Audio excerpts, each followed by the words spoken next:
Bismillahirrahmanirrahim. Bismillahirrahmanirrahim. Assalamualaikum warahmatullahi wabarakatuh.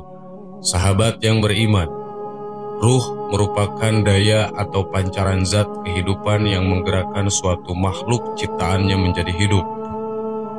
Ruh atau yang biasa disebut nyawa ini berasal dari Tuhan semesta alam, yang tidak terlihat namun yang memberikan kehidupan kepada semua makhluk.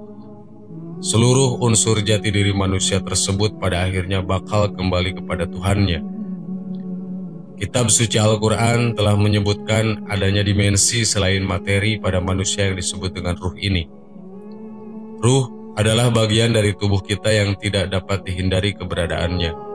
Bahkan Allah Subhanahu wa Ta'ala pun berfirman pada surat Al-Isra ayat 85 yang artinya, "Dan mereka bertanya kepadamu tentang ruh, katakanlah ruh itu termasuk urusanku, dan tidaklah kamu diberi pengetahuan melainkan sedikit." Dengan sedikit pengetahuan tersebut, para nenek moyang terdahulu kemudian melakukan pengkajian mendalam tentang ruh. Hasilnya, mereka menemukan bahwa tubuh manusia itu terdiri dari 9 jenis ruh, dan mereka memiliki fungsi dan tugasnya masing-masing. Berikut ini nama masing-masing ruh dan penjelasannya. 1. Ruh Idhofi atau ruh ilafi. Ruh Idhofi atau yang biasa disebut dengan nyawa ini merupakan sentral yang dimiliki manusia. Ruh ini memiliki fungsi penting yang menjadi sumber dari 8 ruh lainnya. Jika ruh ini keluar dari dalam tubuh manusia, maka dipastikan akan diikuti oleh 8 ruh lainnya.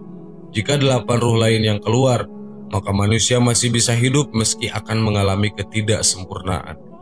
Ruh ini berwujud tidak jauh berbeda dengan tubuh kita, baik dari rupa, suara, tingkah, dan segala sesuatunya persis seperti wujud kita sendiri yang memiliki tidak ada yang berbeda.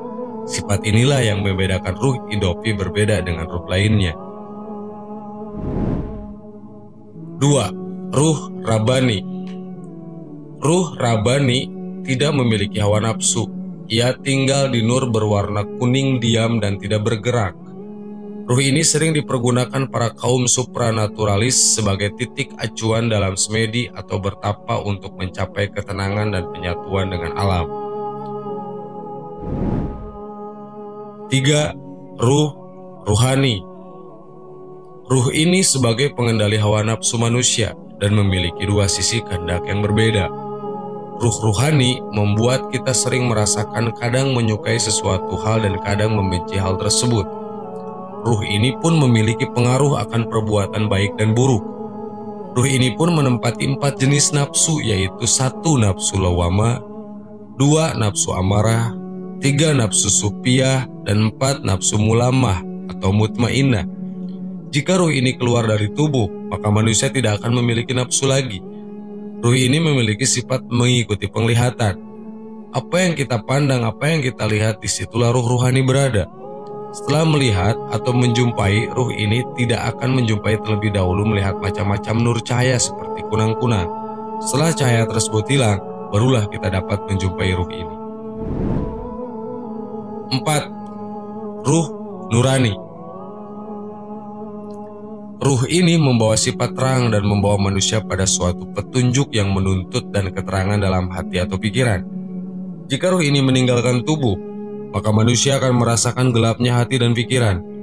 Ruh nurani menguasai nafsu mutmainnah yang menonjol yang dapat mengalahkan nafsu lainnya, sehingga membawa kebaikan yang terjaga.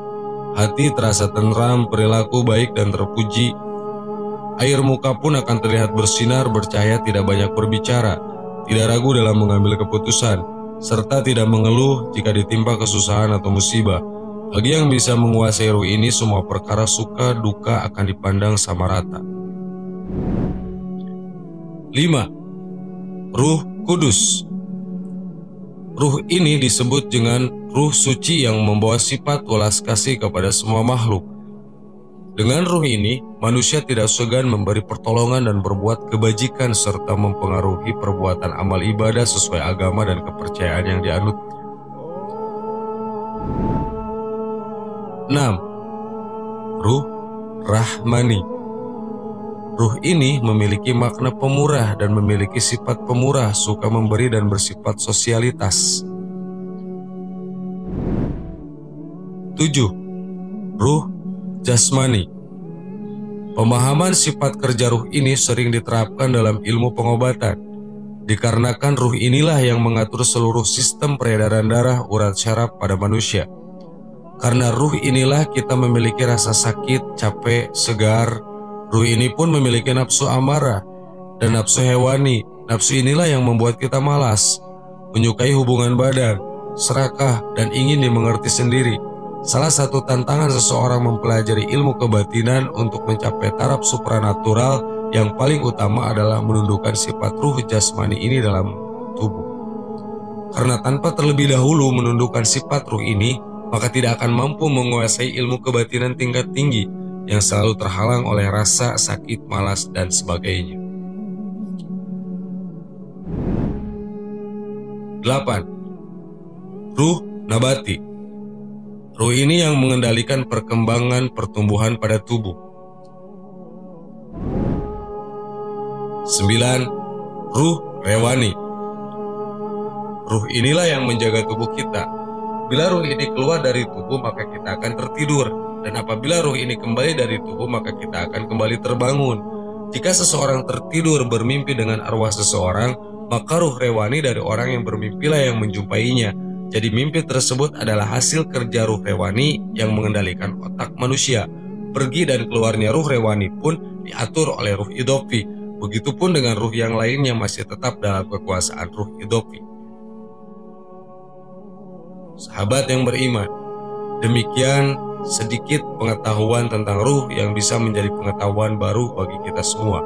Semoga informasi ini bermanfaat.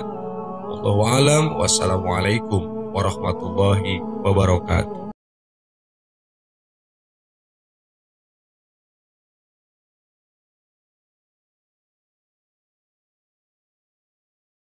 Subhanallah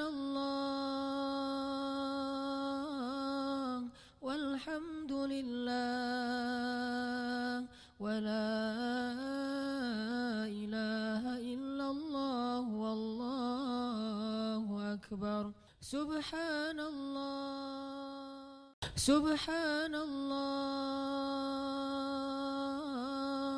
walhamdulillah wala